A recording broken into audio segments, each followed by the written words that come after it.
Hello, welcome back to another fun-filled episode of the Hammercast. I am your host, Alex, the Hebrew Hammer Salkin, and joining me today, once again, is Dan John, author of all of your favorite books, including Never Let Go, co-author of Easy Strength, and I believe there's going to be an updated version coming out soon. Maybe we can talk about that in a bit.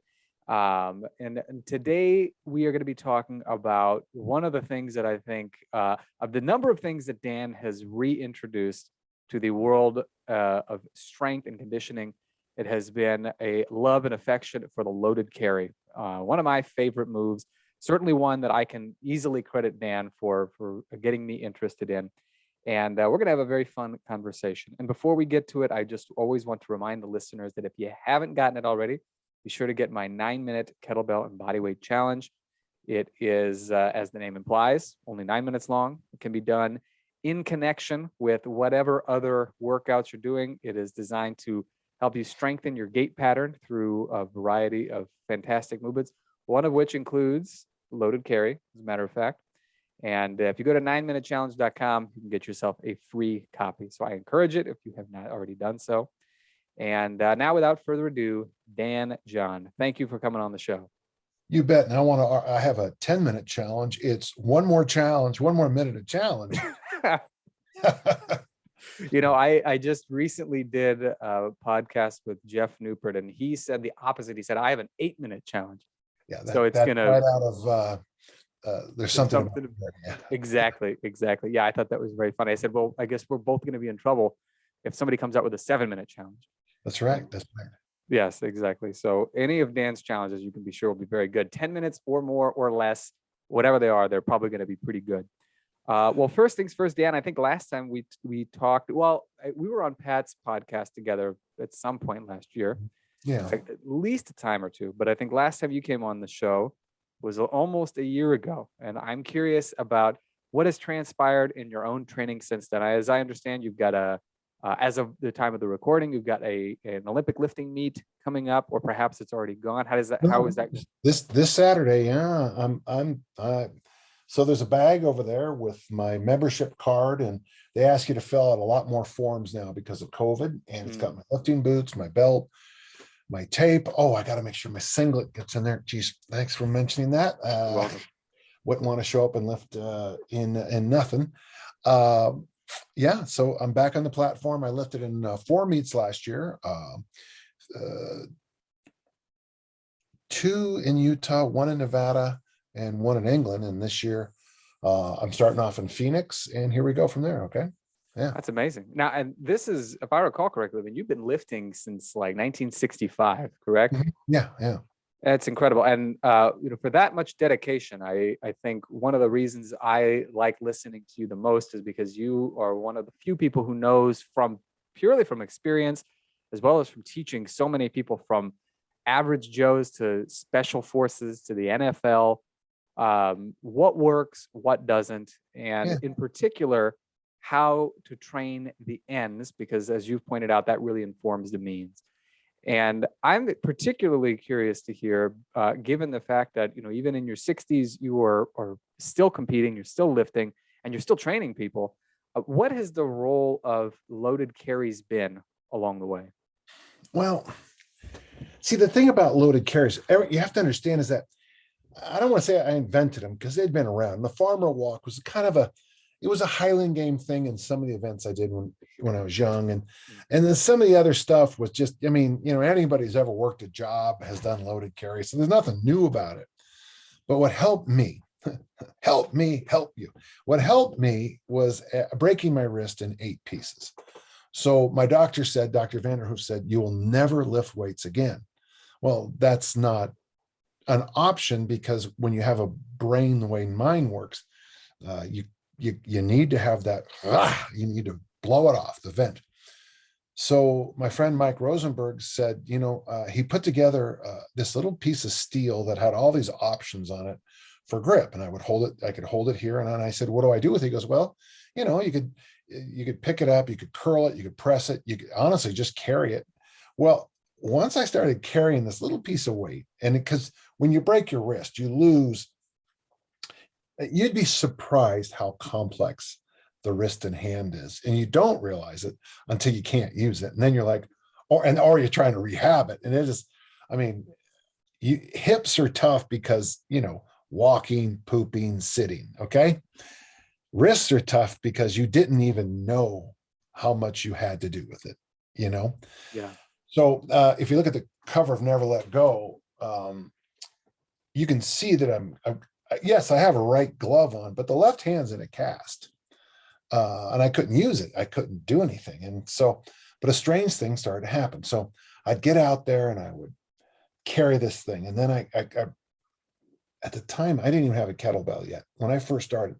So I kind of picked up a rock because I could lift like this. A gentle listener can't see it, but I could pick up rocks, and then I would kind of shot put them with my good side, and then I'd carry them. And then, in fact, the rock became known as the BFR, the big effing rock. Okay, and then we had the BFR 2000, which was the bigger one, and because I always have to make jokes with everything, and then so I found an old broken wheelbarrow, and I stuck a rope through it, and I put the rope around my belt and started dragging, and I threw some old pieces of concrete that was in this walk area in the back. So here I am, I've got the wrist thing, and then I'm carrying rocks, and then I'm dragging the sled, and I would get done, I'd put everything down, and I would feel like, yeah, I worked out. I felt like I'd worked out without lifting weights. Mm-hmm. Okay, so that's part one, the rehab. Part two is when I started to go, I figured I'd never be able to lift again, but I could probably do Highland games because except for the caber, it's very one-sided. Well, by God, I go out there and I'm throwing really well. And people keep coming up to me saying, hey man, what are you on? What PED? I'm like, what do you think I am? Some kind of Russian athlete or something? Yeah. Meow. Saucer milk, table one, please. And honestly, people thought I was on drugs because my improvement had happened. And I'm sitting there one day, at a Highland game going, I am telling people the absolute truth. I can't lift because of the bad arm, but I'm carrying a lot of stuff. And then I bought a 20-pound adjustable dumbbell. Either I bought it or one of the Utah Jazz guys gave me it. And I put some weights on it because I had seen this thing where people doing one, it might have been Brooks Kubik with all of his push about one-arm presses. So I started doing one-arm presses and started inventing weird stuff. Well, and then I started taking the silly adjustable dumbbell out. It weighed 61 pounds because it weighed 11 pounds, that nice round number, and I put 25s on it and I would carry it. I'd carry it here. I'd suitcase carry it. I'd rack carry it, which hurt because the plates hit. Didn't like that. Still don't. And all of a sudden I'm just going, dude, you're making progress. And then I got a duffel bag and I put a bunch of bags of, this was a mistake. I put water softener salt in it. Don't do that. But playground sand in it. Your lawn will be much happier long term. And playground sand is 50 pounds a bag anyway. So don't worry about it. And then all of a sudden I just started to notice that I was competing better. I felt good. And whatever you want to call work capacity, my work capacity increased. And then all of a sudden I go back to Dr. Vanderhoof and he goes, how did you, because I was supposedly I would never be able to clean or front squat ever again. And by the way, I still have to do extra warm-ups to get it going because I have to, lube it up a little bit more. And he goes, what are you doing? And I said, well, you gave me those exercises. And he goes, yeah. And I'm lifting weights hard as best I can. He goes, and he leans in, yeah. And basically I'm doing what you told me to do. And he goes, I've never had a patient do that. So this is kind of fun. So this is 2002. So the season of 2002, I was throwing well. By 2003, I just felt great. 2003 or so, I met Pavel and started doing the easy strength stuff, what I could do.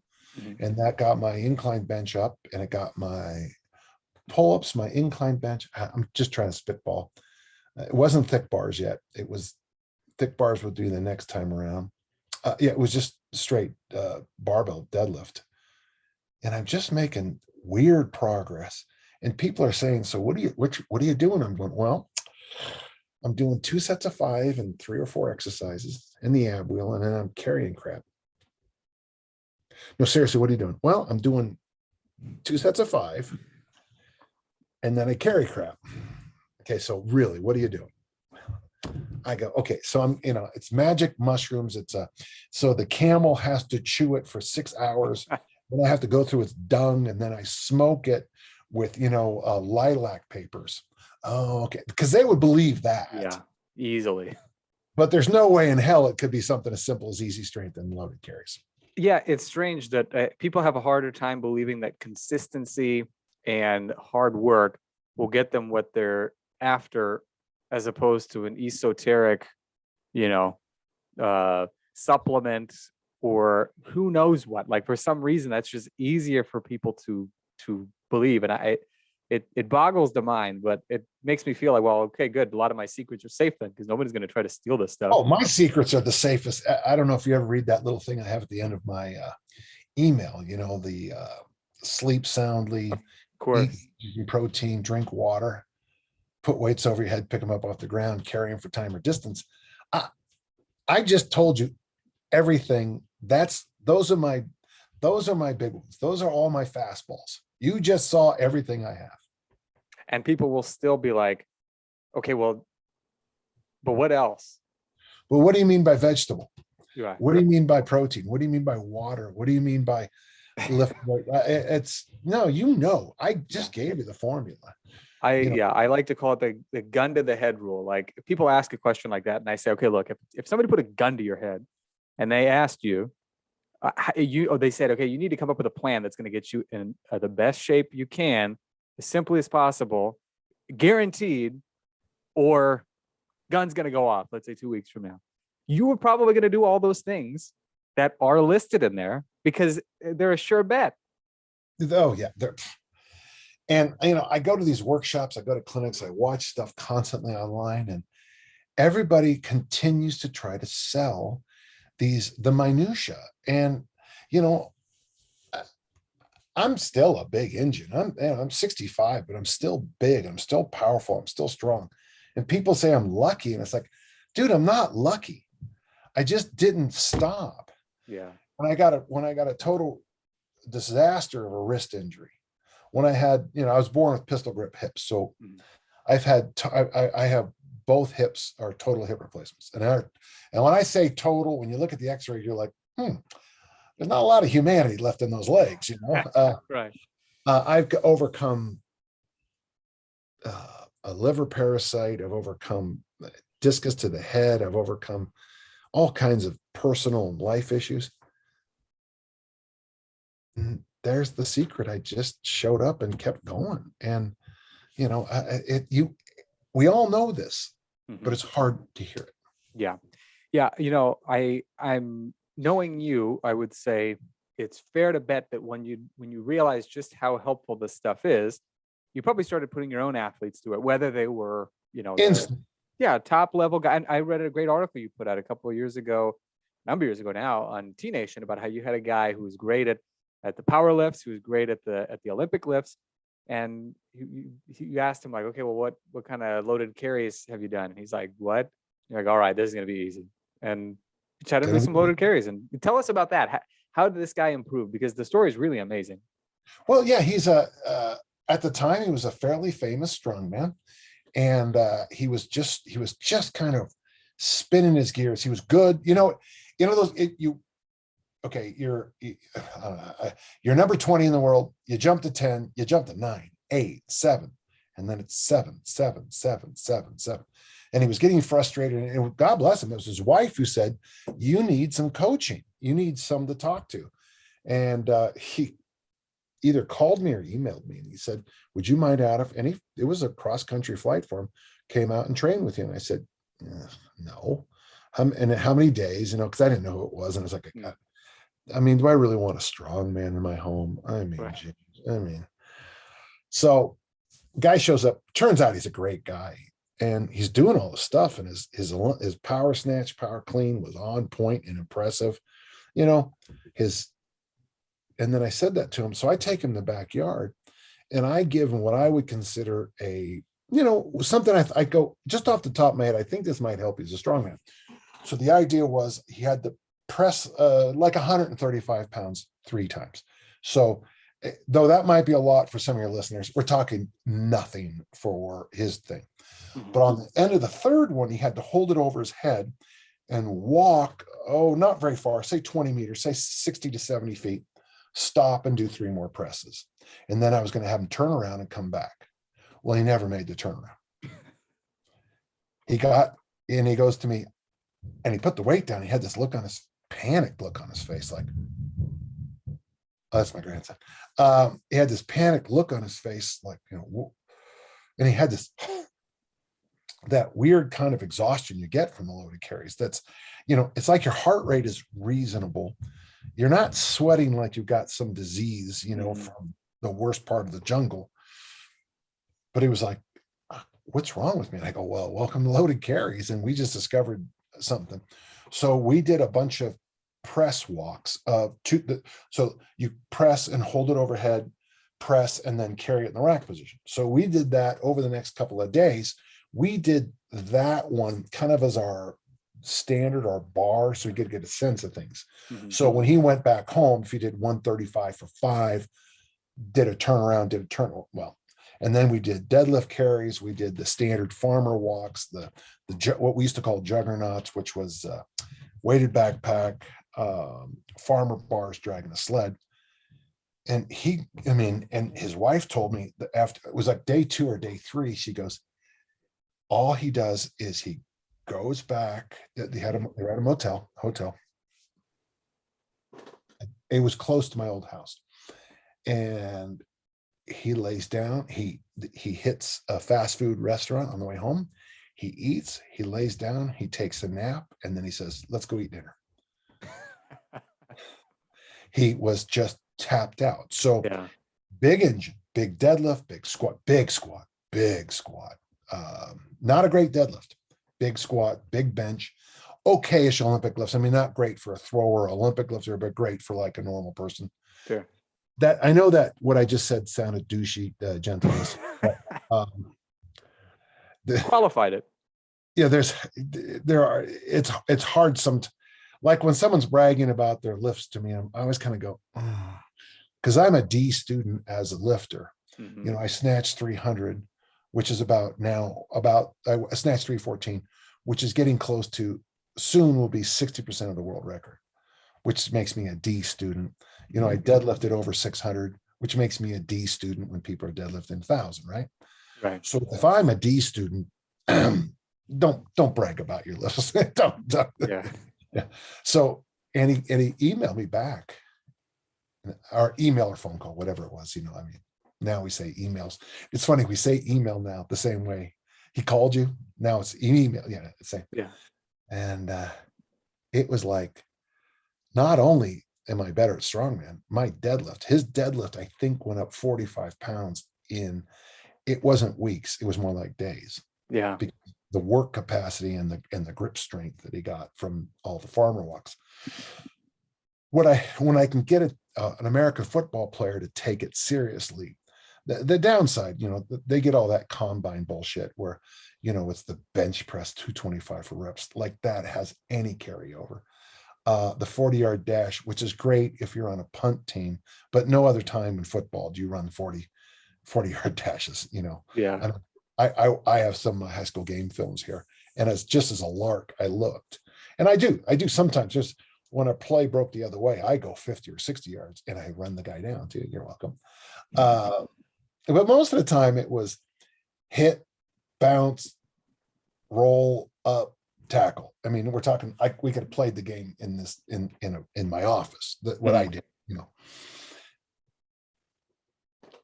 It's what makes you good in American football is that weird kind of conditioning where you can wrestle and sprint back to back to back to back for the 48 or 60 minutes, depending on your game. And that's a different kind of conditioning than bench pressing 225 for max, or pull-ups, or 40-yard dash, or even mile time. And I feel that the loaded carry family reflects that. And that's why I got it's interesting, my relationship with the professional fighters. I seem to go, I'm the cutest kid, and I'm the new girl at school.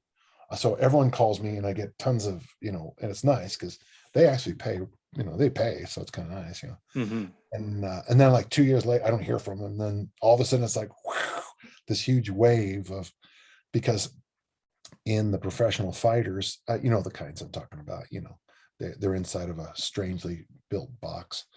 Um, those guys fall in love with conditioning and more conditioning. Yeah. They just fall in love with it. And the truth is, if I hit you in the face hard enough, the match lasts about 3 seconds. Very If I true. if I kick you on the side of the head, hard enough that we're at 2 seconds. Yeah. Game Not, over. yeah, it's not conditioning and conditioning. It's doing something. It's Yeah. exerting blunt force trauma. Right. Yeah. Yeah. That's no joke because I remember the same thing has been said before that, like you said, a lot of fighters really lean heavily into conditioning. And I think their coaches do too, because they think, oh, they've got to be prepared for all these rounds. And that's not wrong. But like, if you can't throw bombs, if you can't, Yeah. go back and forth from wrestling to boxing to all this other stuff and have the strength to withstand what they're going to throw at you, you're not going to fare nearly as well. I always tell people to go back to watch the 3 Ali Frazier fights. The first one, Ali gets his jaw broken. And in one of the bravest, and people didn't realize it, he didn't tell anybody he broke his jaw. He fights, I think, 7 rounds with a broken jaw. So never question Ali's toughness. No. And then the next one, I think it goes 15 and Ali wins. And the third one, I think Ali wins, I think, in a technical knockout, I think. But it doesn't matter. Watch the way those two guys are just leaning on each other towards the end of those 15-round fights. Yeah. The thing is, though, Frazier was still hurting. He was still hurting Ali with his punches in the 13th and 14th and 15th rounds. You compare that with George Foreman, the Ali fight, where Foreman, that's the rope-a-dope fight. Mm-hmm. Ali just let Foreman drop his punching. I'm sure Foreman could have kept jogging after that, but he couldn't keep punching. Yeah. So in my world, the word I use now is called Snapacity. It's combining snap with work capacity. Mm-hmm. I want you to hit somebody hard in minute 59 of a football game. I want them to remember you. I want their grandchildren to come out bruised because of that hit. Okay? Right. Exactly. And I think it's interesting that you bring up the martial arts in particular, because I remember, a number of years ago when I still didn't mind getting hit in the face.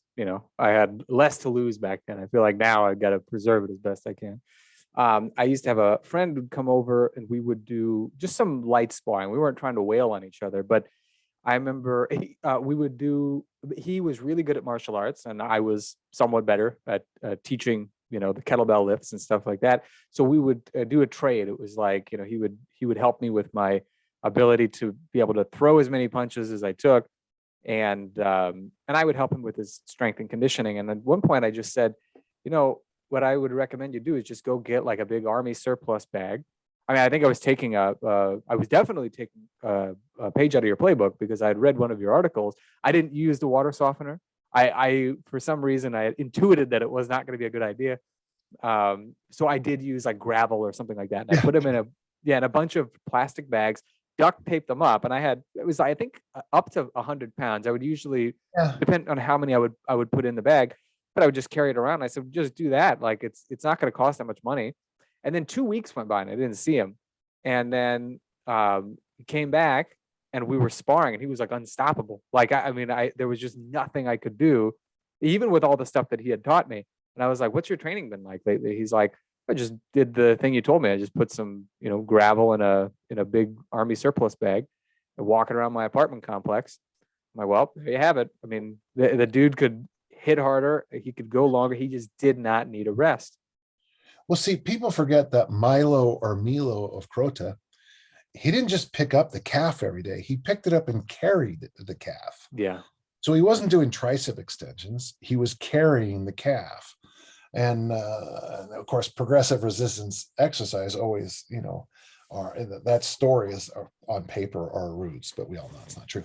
Right. But yeah, so the thing about loaded carries is that you also can free flow your workouts. There's no, when people ask me, so how should I do it? With sets and reps? You're too stupid to do it. Just pick the damn thing up and carry it. Well, then what? We'll carry it back. Well, then what? We'll do something else. I mean, and what's interesting is that so many of our modern trainers have such a tunnel vision, this crappy bodybuilding Frankenstein's muscle, a calf day, trapezius day nonsense, that when you tell them something like, just pick it up, just enjoy it, just learn, that's why I love like Chip Conrad so much. Frank Fornich, these people who just talk about play, just try the thing out, experiment, try it out, fail, laugh at your failures, jump up and go again. But very few people want that. First off, I don't want to look stupid.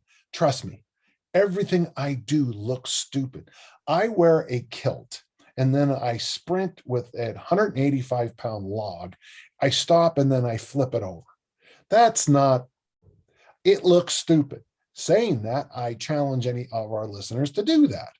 Okay. This Saturday, I'm going to put on a little, trust me, if it's cold in there, everyone's going to know because of what I'm wearing. And if you don't get that joke, don't joke. I'm going to put on a singlet. I'm going to tape my thumbs up. I'm going to wrap the bar. I'm going to throw a weight over my head, stand up. And these officials are going to tell me whether or not I did it right. That makes you look stupid. I'll tell you what makes you look stupider is showing up and lifting crappy and being a weak, look like Tarzan, lift like someone who's not Tarzan. I'm trying to unsexist my. Well, that's certainly appreciated, but I think people definitely get the point. A lot of people are all show, no go. And, for the record, I think that bodybuilding movements are valuable, but not if you don't have the ability to move your body as one piece. I remember a number of years ago, there was a gal who I had just, given her it was the first time she'd ever even heard the idea of train everything in one day. And what I meant was you do compound movements. You don't have to have a specific leg day. You can also do upper body work on that day. And so she's like, so you mean I would do on a day like that, I would do quad extensions and then hamstring curls and then calves, but then also biceps and triceps and then lats. I'm like, kind of, but it's just hard for people to hear things like this. And I think it's the same thing with play. People want, and it's understandable, people want some instructions, but they have a hard time hearing, just try it out and see what happens. I think, and I could be wrong, but I doubt it. The two of the oldest games we humans have are tag and hide and go seek. Mm-hmm. Tag teaches not only hunting skills, but fighting skills and evasion skills. Mm-hmm.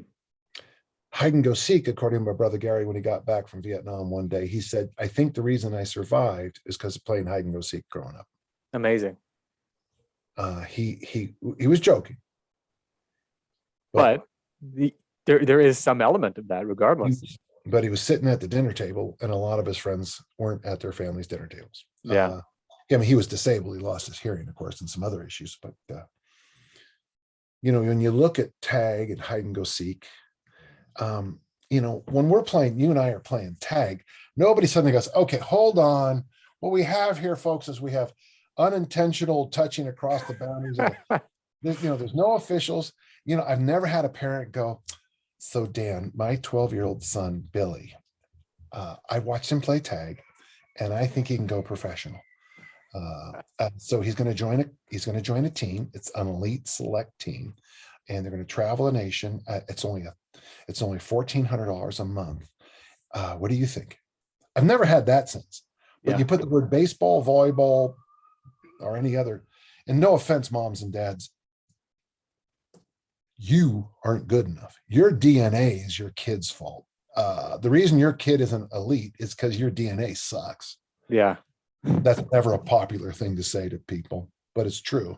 I'm a track and field guy, and it's like, and Would you say I'm good sized? Definitely. I'm freakish. I'm much larger than people think, right? Yeah, big time. Yeah, I'm not bragging. I am though, right? No, When there's a you're a big dude. I mean, what you're over 6 feet tall. You're what, 220, something like that. yeah, but I'm big, right? Yeah, yeah, muscular, very much so. I'm the smallest Division I athlete you'll probably ever meet on the men's side. I 100% believe it. I'm, it's weird to think about this.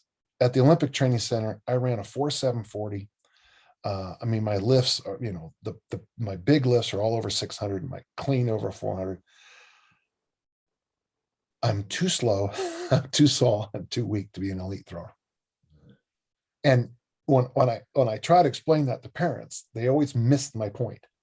It's like you're asking your child, you know, I mean, how many NBA basketball players are there currently? I don't know how many teams there are. I'd say there's 30 and there's 10, there's basically 10 to 12 man rosters. You're looking at 3, 5. I'm going to give you 1,000 professional basketball players on the planet Earth. That's not very many people. Yeah. There's 1,000 professional soccer football players. That's not very many people. I never had parents say, will you give little Billy a training program to make him beat Usain Bolt? I've never heard that one. And I never heard, will you give him a training program to make him 7'5"? I've never heard those two sentences. But we both know that that's part of the ticket that you need to have to go to the elite level. Yeah. I mean, really, if that is your goal or your goal for your kids, number one, you have to ask yourself, am I trying to live vicariously through them? Which they usually do, yes. Yeah. And number two, if I'm not sure that he has what it takes, that means he doesn't have what it takes. And it's no fault of his own, but the genetics just didn't work out right. He can probably be good at certain other things, but baseball, football, soccer, basketball, you'll know if they're a shoe-in for those. So the kid screaming upstairs, his name is Leo. He's my grandson. His dad is 6'6", and his mom, Lindsay, was a Division I hammer thrower and a fast twitch monster. He's 10 months old, and he's already going to have to start wearing 2-year-old clothing, which is a hard because I'm not. My point, and I'm not. My point is that Leo is going to have advantages. Yeah. He's going to have me as a grandfather. He's going to have 2 athletes for parents. He's going to have those edges that even if he decides to be a trombone player, he's going to have advantages that very, very few people have. Yeah. And of course, with some of the connections that I can offer, some doors I can kick open for him, I mean, he's going to have advantages. But let's go back to the beginning one. Dad's 6'6". My nephew, Eric, is 6'11". Okay. There's a picture of the 3 of us, Thomas, Eric, and myself. And I'm standing like this in the picture. And it's hilarious how small I am. Well, guess what? Their kids are, Eric's kids, they're in the 3rd grade, and people are already going, by God, why does she have a speech impediment? Well, no, she's in the 2nd grade. Right. You think she's in middle school or junior high. Yeah. Height. Those are advantages. Now, having said all that, I can still make it better. And what are the main things that you typically rely on when you're going to try to make a student athlete better? I mean, obviously, I think the loaded carry family is going to be high on the list.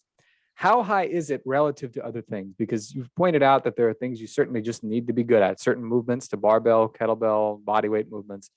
Okay, so basically I break it down into the push, pull, hinge, squat, loaded carry. Okay. Yeah.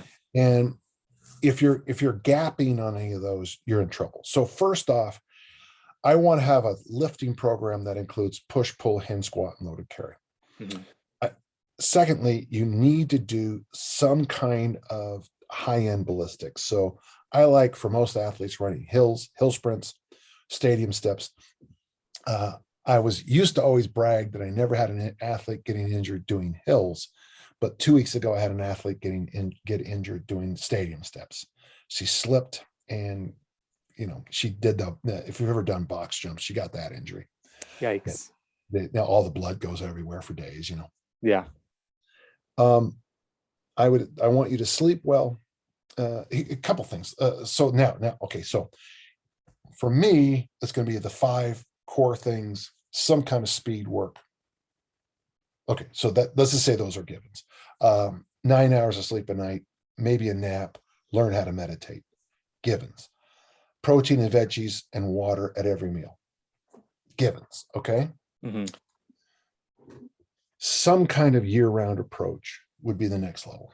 And now, if you're not a Division I athlete, I would say my year-round approach in high school was American football in the fall.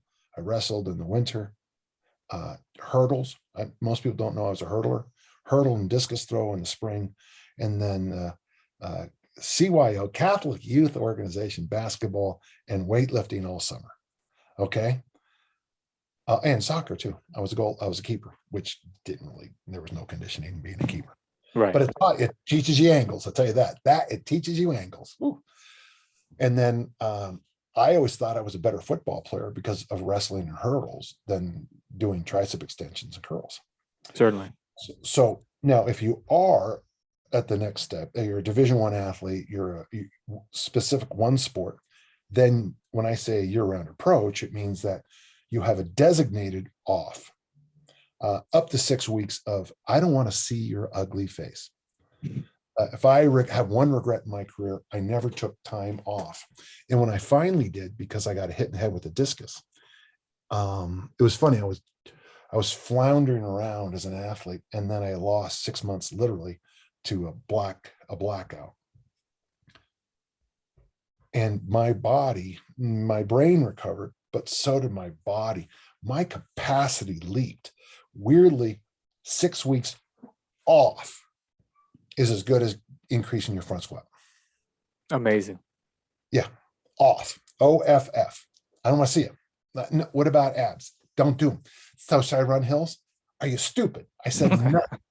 I mean, if you want to go on hikes and ride your bike and do something, do it. You always want to do the Grand Teton hike. Do it. You always wanted to learn how to surf. Do it. You haven't seen your grandma in 10 years. Go see your grandma, spend 4 weeks there. And then after that, of course, you would have an intelligent foundation building. You would have some quick sports specificity. You'd back to another foundation, some kind of, I always call it a big push, and then, relax and let it happen. During the 6 weeks you're gone, as you're walking around, your brain is going to be solving the problems of your sport. Weirdly, we used to call it the senior summer. You coach a kid high school football, freshman, sophomore, junior, and the kid never gets it. He's walking down the hall his junior year, and he goes, "Oh, on cover 3, that's why I can't do that." Okay. And they'll walk up and go, "Coach, cover 3?" "Yes, cover 3." "Yeah, I get it now." Okay, I got to finish this lecture, but thank you.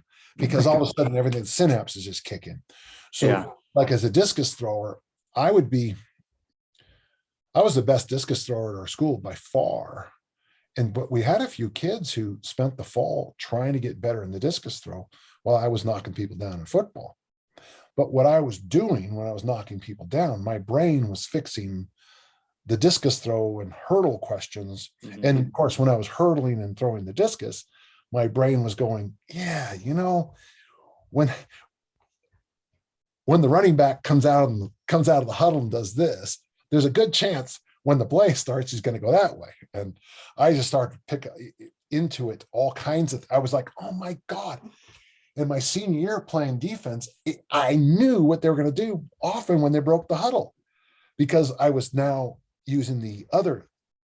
But if I'd have played year round, my brain wouldn't have had a chance to use the other skills of the human brain.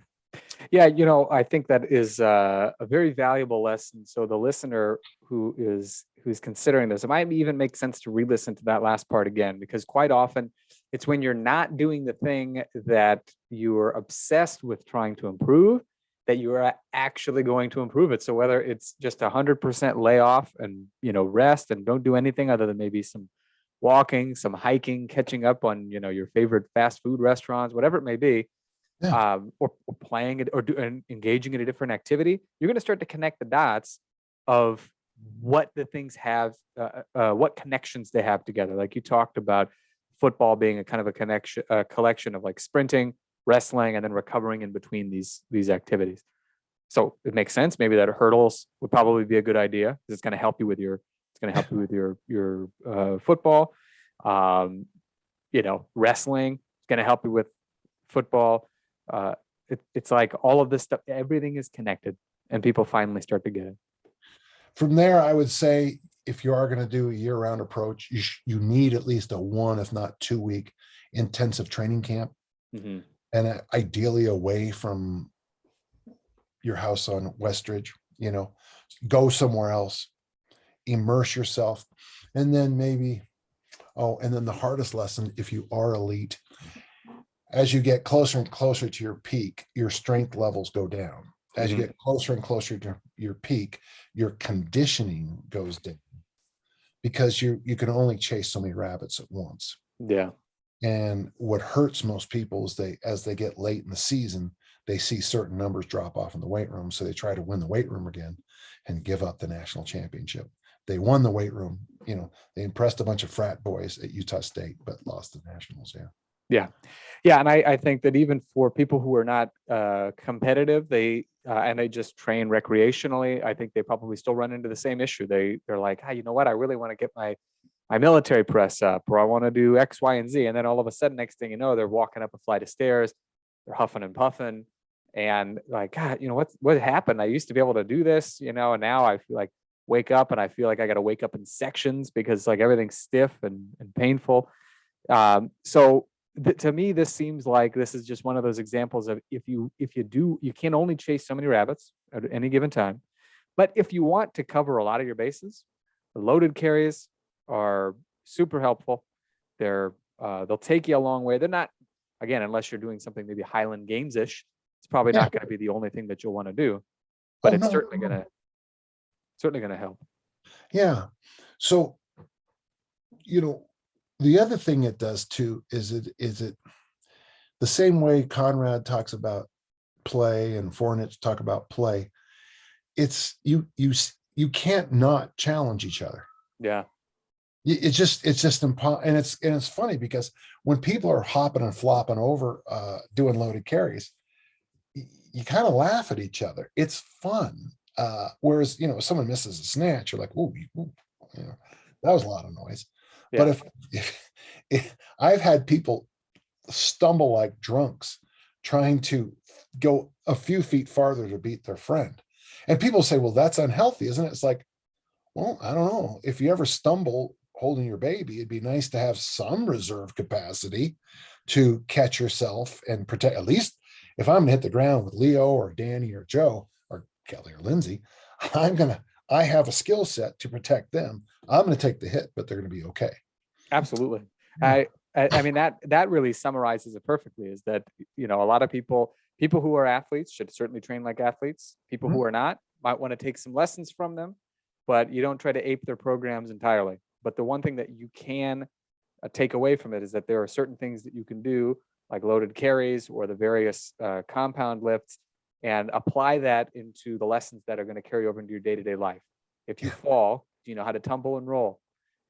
If you're carrying a baby like you're talking about and you stumble, do you have the reserves necessary to be able to protect your progeny or that of a friend who might be rather angry if you failed in that task? Yeah. So with this in mind, because really the reality is whether people know it or not, they are training for life.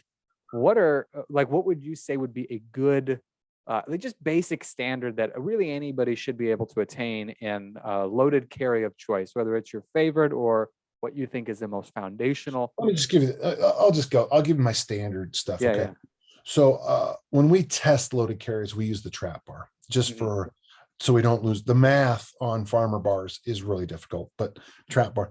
So up to 135 pounds, we use 135. Up 136 to 185, 185, 186 to 205, 205, and anybody above that, 225. I think you should be able to basically pick, and we're going to call that your body weight. So for me, it's 225. I should be able to carry that down and back 100 yards, basically. Okay. And it sounds like a long ways. And it is the first time you try it. But then just a few workouts, you're like, what? Where did I get so damn strong? Okay. Yeah.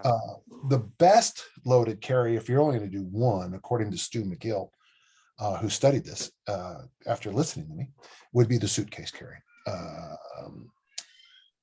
My grandson's having an issue up there.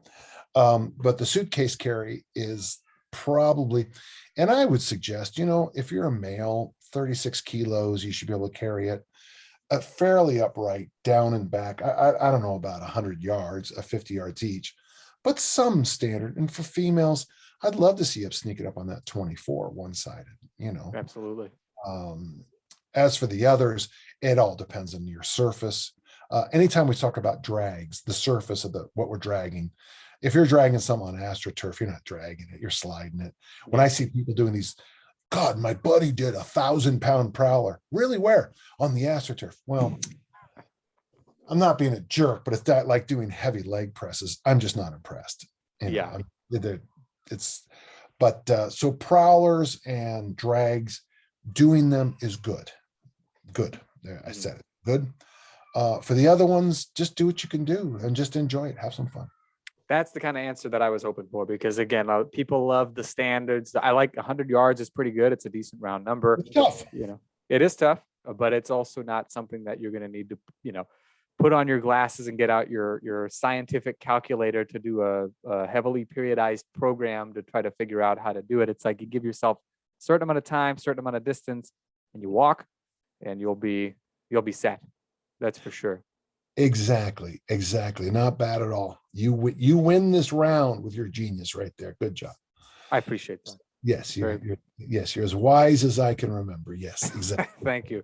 I'm working on it, and hopefully by the next time you'll be like, oh, you've made some improvements. You'll know that I've been doing my loaded carries by that time. Yes. Now we talked a little bit earlier about easy strength and how you're revamping it. How much can you tell us, and how much of it is still a secret? Give me a second here. You got it. So as this thing does the counts, I'm at we got a ways to go. Let it count up the number of things here. I'm at right now I'm at 75,000 words, which is a lot. Yeah. I have a whole bunch of let me see how many how many chapters do I have? I probably have written, pardon me, I'm sorry about being so slow on this. No, it's fine. 1, 2, 3, 4, 5, 6, 7, 8, 9, 10, 11, 12, 13, 14, 15, 16, 17, 18, 19, 20, 21, 22, 23, 24, 25, 26, 27, 28, 29, 30, 31, 32, 33, 34, 35, 36, 37, 38, 39.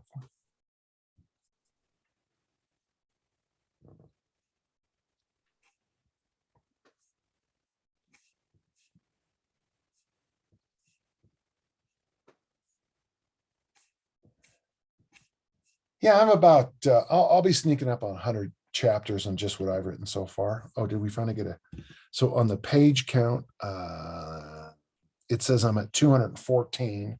Wow. If you put that onto a Word document, you know how thick that actually is, Yeah, that's going to be sizable. I'm very much looking forward to getting it. Now, where are people going to be able to snag their own copy? On Target Publications in the fall. Fantastic. And in the meantime, I'm sure people are going to have a hard time. You know how people are impatient. People are going to have a hard time waiting. So where can they follow you and soak up more knowledge bombs on a routine basis? I'll tell you what, the best place by far is danjohnuniversity.com. Now there's two sites. One is danjohn.net. That will always be free. It's over 3,000 pages of free information. And when I say pages, I think Word documents. So 3,000 different things. Wow. But Dan John University has the workout generator, and it has the forum, which I think is fabulous. So for your listeners, let's give them a code. ESPEN. Okay. ESPEN. And that'll give them a big discount for the next 3 months. Okay. Excellent. Very cool. So If they want. yeah, absolutely. ESPEN. Think Aspen, but with an E at the beginning. Yeah. Espen. Or Espen. Yeah. Espen. Yeah. Espen. It's just and that Brian gives me some codes to use just so that we know where they're coming from. Of course. Yeah. No, that's very smart. He's forward thinking. I can tell you that much because Genius. He makes me look smart. Yeah. well, so danjohnuniversity.com, and to the Hebrew Hammer podcast listeners, if you want to hop on in and get a very generous Uncle Dan discount, just put in the code ESPEN, Espen, as it were, and you will be taken well care of. Well, Dan, I have to say this has been a very stimulating conversation. Always, I've learned a whole lot. I very much appreciate you coming on, and we'll be looking forward to the latest iteration of Easy Strength coming out in the fall. You bet. And and let's do this. Let's talk about Easy Strength. Next time we come on, I'll send you all this stuff. I'll send you all it from my work. It'll be really easy for you to read, but it won't have all, it won't be, but it was sent it. You can look it over and then we can talk about stuff from there. Okay. Excellent. I'm looking forward to it. Absolutely, my friend. Okay. Well, guys, thank you very much for listening. Stay tuned for my next chat with Dan at some point in the soon to be announced future. Go forth, carry some things, and as always, have fun and happy training.